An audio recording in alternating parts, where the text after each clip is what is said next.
you never know when you make a movie if anybody's going to see it. So to have the audacity to think that it would cause any sort of effect at all would be pretty presumptuous. So no, I had no idea.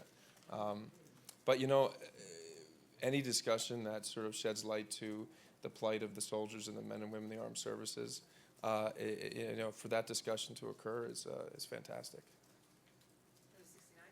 Hey Bradley, congratulations. How would you say that this film was for you a transformative experience? How are you transformed by this part? I think I don't think I'll realize it fully until maybe for my whole life.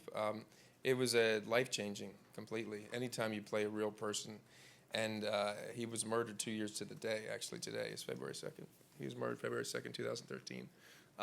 You know, to the responsibility to play a human being when his family's still alive and it's so fresh was a huge, huge sort of endeavor and something that I knew was going to be important for all of them. So I treated it in a way I hadn't before. And just going about preparing was different. You know, you have this real source material, real human being, and all the videos and footage. And, you know, you're not just using your imagination and your discussion with the director, but literally there's actually the material there.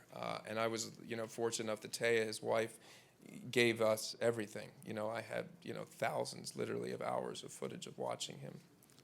So it was a completely different thing of trying to allow him to come inside me, basically. I'm going to go to 61 Sam. Hey, Bradley, how are you? Congratulations to you. Good for you. Oh, thanks. Third time's the charm here. And you've been credited as an executive producer and now producer for this. Yeah. How responsible are you for finding these parts that keeps bringing you back here? I'm just so fortunate the Academy has noticed it 3 times. It's incredible. I mean, it's insane.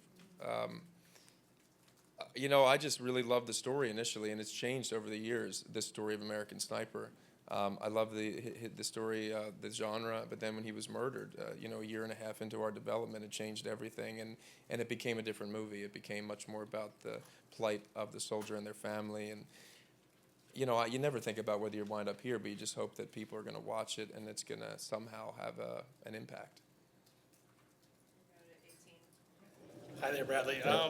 When you were coming up as an actor, where did the possibility of being nominated or possibly winning an Oscar ever fit in your brain? Was it something you did fantasize about? Was it something you never thought about, somewhere in between? I grew up, I was raised on Oscar shows, so, you know, no matter where I was, everybody was huddled around the TV in my family. Yeah, you always daydream about the idea of just not, you know, I never daydreamed about being up on the podium, but actually being there, because whenever they would cut to and you see all these people that you would love all together, it was such an odd, surreal thing. And I would always escape into movies, so actually to see actors in the flesh there as themselves was sort of thrilling too. So yeah, I always used to fantasize about being there.